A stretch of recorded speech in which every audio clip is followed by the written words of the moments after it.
교수님 그 청강대학교에 청강산업대학교의 만화 컨텐츠 학과 거기는 정말로 출판 만화하는 사람들 사실 양성하기 위해 만들어진 학과잖아요.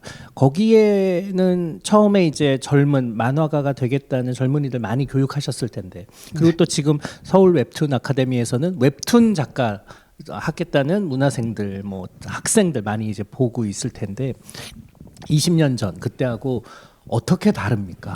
출판 만화하고 그다음에 웹툰하고의 가장 중요한 변화는 미디얼리티의 변화라고 생각을 하거든요. 그러니까 매체성이 변화하면서 되게 많은 거를 바꿔버렸는데 출판 만화에서 매체성은 한 근대 만화가 출현한 다음에 20세기에 그 한 100년 정도에서 만들어진 건데 우리가 어떤 만화 잡지를 본다라고 하는 거는 그 만화 잡지에서 잡지가 중계해주는 만화들을 기대하고 보는 거잖아요. 그렇기 때문에 그 만화 잡지에 입성하기 위한 아주 작은 관문으로 들어가려고 노력하고 있었고 그 작은 관문으로 들어가기 위해서 오래도록 수련을 해야 되고 라고 하는 게 기본의 출판 만화 시스템이었어요. 제가 2002년부터 대학에서 학생들하고 가르치기 시작했는데 그 시기가 한국에서 완전 혼돈의 시기였어요. 90년대에 잡지 단행본 시스템이 정착이 됐었는데 이 잡지 단행본 시스템은 일본에서 60, 70년대에 만들어진 시스템이었거든요.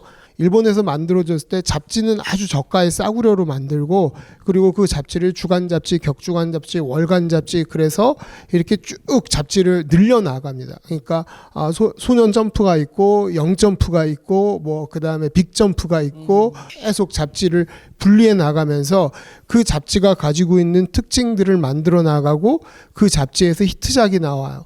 예를 들어 소년 점프의 히트작 드래곤볼이 나오면 난 드래곤볼을 보기 위해서 소년 점프를 사면 거기 있는 나머지 24작품도 같이 보게 되고 그럼 유유백서도 재밌네. 슬램덩크도 재밌네. 이러면서 그 단행본을 사면서 수익이 올라가는 이런 구조였거든요. 그러니까 아주 좁은 문이었죠. 그게 이제 우리 한국의 90년대에 그 시스템이 도입돼서 서울, 대원, 양사를 중심으로 해서 발전을 해서 이제 90년대에는 그때 우리 모두 다 이제 뭐 미스터 블루도 있었는데 이제 한국 만화가 일본처럼 이렇게 잡지 중심으로 출판 만화 시장이 커지겠구나.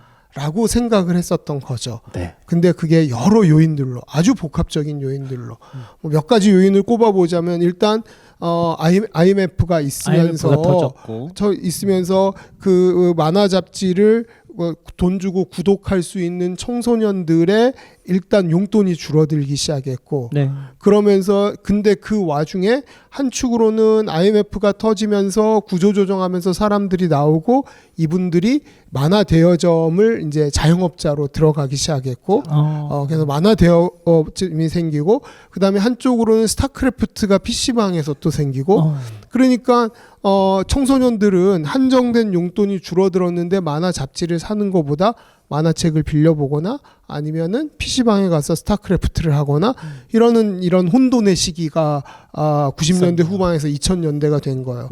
그러면서 청보법도 생기면서 청보법은 어디에 타격을 줬냐면 그때 당시 이제 만화 잡지가 성인용 만화 잡지들도 있었을 거 아니에요. 당연히 그때 이제 뭐 태우 작가님이 연재했던 미스터 블루가 대표적인 한국의 성인용 잡지였는데 성인용 잡지를 이렇게 같이 판매를 할 수 없었어요. 서점에서. 그러니까 분리 진열을 해야 됐거든요. 근데 모든 서점이 그 몇 푼 안 남는 성인 만화 잡지 팔려고 분리 진열하고 그럴 수가 없거든요. 그러다 보니까 아예 받지를 않았어요. 그러니까 성인 만화 잡지는 다 폐간이 됐고 줄줄이 이 모든 것들이 겹치면서 2000년대가 되면서 그때 이제 저는 출판 만화를 그리겠다고 오는 학생들을 가르치야 됐었는데 그러니까 이제 되게 암담했었죠. 다음 이야기 넘어가시기 전에 그 사이에 포인트가 또 하나 있거든요. 그 과정에 파일 공유 사이트가 굉장히 활성화되면서 오늘 제 작품이 단행본이 나오잖아요. 내일 저녁쯤에 이것을 아주 공들여서 스캔을 한 스캔본이 바로 풀려요. 그러면서 이제 100만 부 시장이 사라지고 10만 부 시장도 사라지고 그때 웹하드가 이제 생기면서 파일공유 뭐 이런 것들이 생기고 만화책이 나오면 얼른 대여점에서 빌려다가 얼른 스캔해가지고 올려놓고 근데 이게 데이터가 생각해 보면 영화나 드라마 데이터보다 만화 데이터는 훨씬 간편하잖아요. 그러니까 훨씬 더 괴멸적인 타격이 된 거였죠. 이게 2000년대 초반에 90년대에 있었던 한국 만화는 이제 새롭게 꽃이 피나 보다라고 그때 정말 즐거웠던 시장. 뭐 시카프가 개최되면 수십만 명이 찾아서 코엑스를 빙글빙글 돌던 그런 트렌디한 시장에서 2000년대가 되면서 이제 우리의 앞길은 무엇일까를 고민을 했었고 그때는 그래서 조금씩 이제 방향성을 고민을 했던 게 많은 출판 시장에서 학습 만화를 하기 시작했어요. 그러니까 학습 만화를 사실 이름은 학습 만화였지만 어린이 만화였죠. 그렇죠. 살짝 학습이 가미된 어린이 마법 만화. 전자문이 나오죠. 마법 전자문. 어린이 교양 만화. 정도. 어린이 교양 만화. 뭐 살아남기, 뭐 그리스 로마시나, 뭐 그리고 수많은 과학 만화들 이런 만화들이 나오면서 그쪽으로 이제 조금씩 작가들이 이 활로를 찾기 시작했고 그리고 2000년대 초반에 디지털 전환기에 웹툰에 대한 시도가 조금씩 익히기 시작을 했어요. 웹툰이 처음 세팅될 때 가장 중요했던 첫 출발, 제가 이제 웹툰 1세대라고 얘기하는 거는 내가 만들어진 만화를 자유롭게 웹에 올리고 그 만화가 자유롭게 링크나 이런 것들로 공유돼도 아무 문제가 없었던 작품들이 1세대 작품으로 시작이 됐었고 그 다음에 한국이 포털 사이트들이 등장하면서 포털 사이트들이 디지털 만화 서비스를 고민하고 그러면서 2004년도쯤에 다음하고 뭐 파란, 그 다음에 엠파스, 네이버 이런 데서 이 웹툰이 시작됐죠. 그러면서 이 웹툰을 조금씩 저희도 제가 학교에 있을 때도 작가들도 처음에 보면 그림을 잘 그리는 친구들, 만화를 잘하는 친구들은 출판 만화를 하고 싶어요 라고 했었고 한국에는 출판 만화로 데뷔할 데가 별로 없으니까 일본으로 가볼까요? 라고 고민했던 친구들도 있었고 그때 여기서 만화 잘 그리는 작가들이 일본으로 많이 넘어가서 일했잖아요. 사실은 저도 정말요? 일본 가고 싶어가지고 부모님께 허락을 다 받아놓고 있었는데 허영만 선생님께서 제 스승님이신 허영만 선생님께서 한국에서 하나도 이뤄놓은 거 없이 일본에 갔다가 실패하면 또 돌아와도 나이만 먹고 아무것도 할 게 없다. 그러니까 한국에서 뭔가 이름을 얻어놓고 가라라고 하셨는데 이름을 얻고 나니까 40이 넘은 거죠. 제가 그래서 갈 수가 없는 사람이 돼버린 거죠. 갈 이유도 없고. 네네네. 2000년대 초반에 한국 작가들이 잘하는 작가들이 그러니까 신인 작가들도 일본 가서 데뷔하고 싶다라고 생각한 친구들도 있었지만 잘하는 작가님들도 많이 갔어요. 근데 그 작가님들한테 지면이 허락된 게 어떤 만화들만 지면이 허락됐냐 하면 아주 그림에 공을 많이 들여야 되는 작품들만 허락을 해줬어요. 일본에서도 신인 작가들이 약간 만화가를 계속 엉덩이 붙이고 앉아서 그리면서 거의 노가다로 그려야 되는 그런 만화들은 신인 작가들이 점점 회피하니까 한국의 그림 잘 그리는 작가들을 불러서 그림에 공이 많이 들어가는 작품들을 이제 연재하게 하고 그러다 보니까 대부분 원작이 있는 작품들 예를 들어 공각기동대의 만화판이라든지 데빌맨의 만화판이라든지 이런 만화들을 한국 작가들이 들어가서 고생하면서 연재했죠. 자신의 오리지널 작품을 연재를 할 수 있는 기회를 많이 주지 않았어요. 이제 그런 시기였다가 웹툰이 나오면서 저희 학생들 중에 졸업생들 중에서도 조금씩 웹툰을 들어가서 이제 만화를 하는 친구들이 나오기 시작을 했죠. 그러면서 시장이 이렇게 서서히 전환되는 과정들을 옆에서 같이 보게 됐습니다. 네. 그러면 그때 출판 만화를 하겠다고 온 젊은이들과 이제 웹툰을 하겠다고 온 젊은이들이 기본적으로 다릅니까? 아니면 비슷합니까? 기본적으로 만화를 좋아하고 만화로 자기를 표현하려고 하는 표현 욕구들이 있는 친구들이 되게 많은데 요새 이제 새로운 친구들을 이렇게 면접을 하고 뽑잖아요. 이 되게 많이 달라졌어요.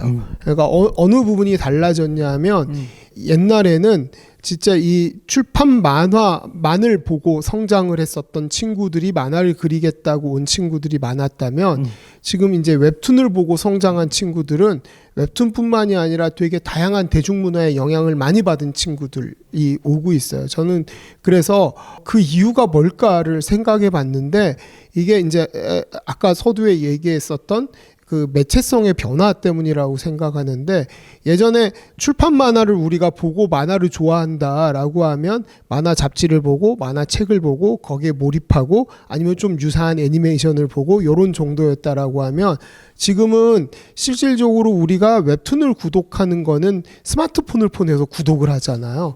근데 이 스마트폰이 모든 정보들을 다 담고 있기 때문에 이 웹툰을 좋아하는 친구들은 다른 대중문화에서 폭넓게 관심들이 열려있는 친구들이 좀 많더라고요. 그래서 예전에 뭐 한 20년 전에 이 출판 만화를 보고 나는 만화 작가가 되겠어요라고 힘겨운 길로 들어오는 친구들에 비해서 지금 친구들은 훨씬 더 밝고 여러 가지 일들에 관심이 많고 그러니까 대중문화로 이렇게 좀 열려있는 친구들이 더 확장돼 있다라는 생각이 들어요. 저는 거기에 이제 플러스에서 보면 그런 걸 원하는 독자가 있어서 작가가 따라가는 것이냐, 그런 작가들이 있다 보니 그런 독자가 생기는 것이냐, 닭이 먼저냐 알이 먼저냐 할 때 저는 당연히 닭이 먼저여야 된다고 생각을 하거든요. 완전체가 먼저 있고 거기에서 나머지 사이클이 시작이 되는 것이다라고 저는 이렇게 생각하는 것이 저는 합리적이다라고 생각을 하거든요. 창작물이라는 건, 창작을 하는 건 나 자신이지만 어떻게 보면 내가 만들어냈으니까 이걸 봐라가 아니라 애초에 창작이라는 건 누군가한테 보여주기 위해서 창작을 하는 것이잖아요. 그러면 매체 만평이나 이런 것들도 보는 사람을 대상으로 그렸을 거란 말이죠. 모든 시대별로 항상 독자들은 재미를 찾죠. 그 재미 안에는 굉장히 다양한 것들이 포함이 되는데 슬픔, 애정, 분노 이런 모든 것들이 다 재미의 요소에 포함이 될 텐데 70년대, 80년대, 90년대에 요구받던 재미의 포인트는 지금보다 가짓수가 많지 않았을 것 같다.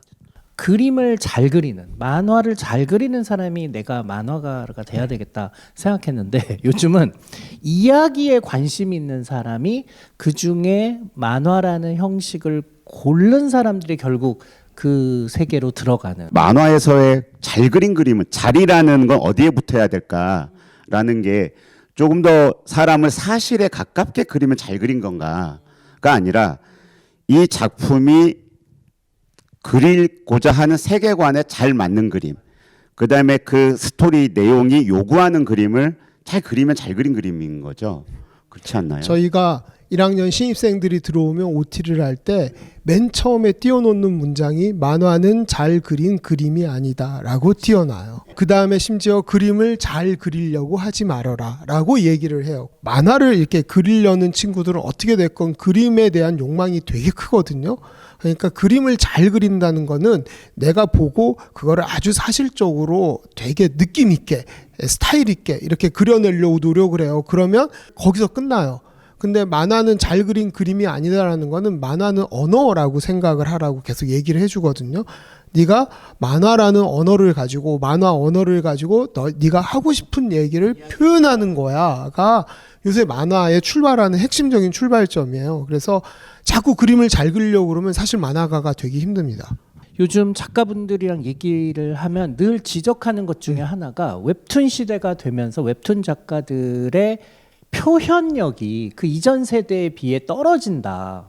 옛날에는 생각했던 많은 것들을 이제 말하면 그걸 다 그림으로 표현이 가능한 분들이 많이 계셨는데 요즘은 그런 정도의 능력을 갖추지 않고도 사실 작가가 되신 분들도 많아서 높은 수준의 표현력을 요구하면 그거를 수행하지 못하는 분들이 많다. 그런 얘기도 저는 동의하지 않아요. 저도요. 그래요? 네, 그래요. 네, 그러니까 제가 이런 얘기를 어디 강연 갈 때 처음에 서두에 재미있으라고 많이 꺼내는 사례가 있는데 아주 예전에 제 친구가 출판사 데스크가 있는 친구가 있는데 그 친구가 책을 내서 줬어요. 무슨 책이냐면 조석 작가의 마음의 소리를 단행본으로 내서 줬어요. 네. 게시판에 이렇게 작품을 올리다가 네이버에 지금은 대표로 있는 이제 김중구 대표가 컨택을 해서 네이버에 이제 마음의 소리라는 작품을 연재하게 됐거든요. 네. 그러다 보니까 처음에는 그 파일이 해상도도 72dpi로 그렸어요. 그래서 책을 72dpi로 찍은 거예요. 보다가 제가 뭐라고 그랬냐면 그 친구한테 너는 나무한테 사과를 해야 된다라고 얘기를 했어요. 아니 이거 그냥 네이버에서 보면 되지 이걸 왜 책으로 냈냐 그러니까 아니 조석 작가 팬들이 되게 많이 사서 많이 팔렸다고 그래. 너희 잘못했어라고 얘기를 했는데 그리고 나서 한참 나중에 이제 이거를 강연 때마다 많이 얘기하는 이유는 뭐냐하면 그때만 해도 저도 출판 만화를 보고 성장했고 출판 만화를 가르쳤고 평론하던 사람으로 뎁스를 나눈 거예요. 아무나 그릴 수 있는 웹툰, 그 다음에 열심히 숙련을 통해서 잘 표현을 할 수 있는 출판 만화 이렇게 나눴었는데 나중에 생각해 보니 조석 작가는 마음의 소리라는 한국에서 기념받을 만한 시트콤 만화를 개발해서 연재를 해서 그 당대를 담아냈었고 뿐만이 아니라 조의 영역이나 그 다음에 뭐 문유 같은 스토리가 있는 장르 만화에서도 탁월한 성과를 보여줬거든요. 그러니까 얼마든지 이게 뭐 그게 굿즈가 됐건 그 내용에 기념품이 맞는 됐건 형식의 그림을 형식의 그린 그림을 거라는 그린 건데 저는 그냥 잘 그린 그림으로 연습돼서 아까도 우리도 얘기했지만 출판 만화는 폭이 굉장히 문이 좁기 때문에 특히 한국에서는 우선 그림을 잘 그려야 됐었어요. 그림을 잘 그릴 때까지 연습을 하고 나서 비로소 거기에 올라갈 수 있는 그래서 선생님 밑에서 문화생으로도 있고 그 다음에 공모전으로 데뷔해도 단편 한두 편 하다가 어렵게 올라가고 했었는데 웹툰은 그게 아니라 내가 할 수 있는 다양한 이야기를 올리고 그 이야기들이 독자들하고 서로 연결돼서 인기를 얻을 수 있으면 독자들이 사랑을 받을 수 있으면 그 작품이 연재되는 거거든요. 잘 그린 그림 그러니까 아주 사실적으로 잘 표현한 그림뿐만이 아니라 그 작가가 할 수 있는 가장 효율적인 그림을 그리고 있다.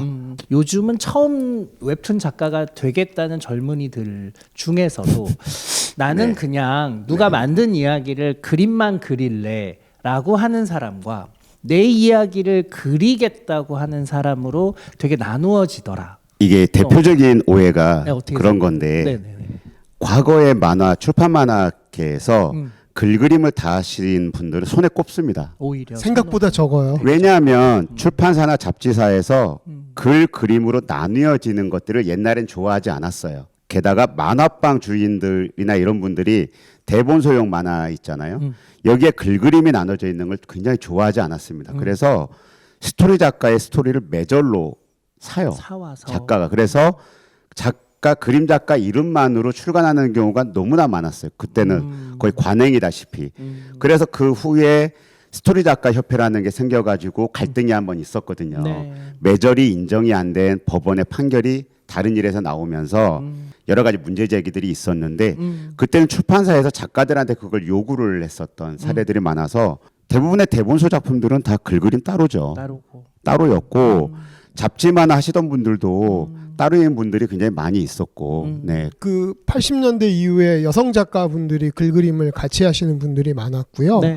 네. 그 다음에 이제 그 이전에 명랑 만화 선생님들은 네. 당연히 글 그림을 네, 같이 그랬죠. 하셨고, 네. 예전에 작가는 정말 스타 플레이어 작가 한두 분의 인기를와 그 다음에 그 밑에 많은 여러 이제 작가분들이 있었는데 기본적으로 이 모수가 되게 작았는데 지금 웹툰 시장에서는 모수가 되게 커지고 뭔가 이 만화 언어로 자기 표현을 하고 싶은 친구들이 굉장히 많은 관심을 갖고 다양한 재능을 가진 친구들이 들어오거든요. 그러니까 나는 글과 그림을 다해서 가벼운 학원 로맨스 만화를 하고 싶어요. 연출을 하는 게 너무 재밌어서 계속 각색을 하고 콘티를 만들고 하는 이런 일을 하고 싶어요. 또 어떤 친구는 저는 컬러를 넣는 게 되게 재밌고 후반 작업이 재밌어서 컬러 작업을 하고 싶어요. 그러니까 들어오는 친구들이 많으니까 그러네요. 이게 분화되고 다양해진 거죠. 다양해지고. 네. 그러네.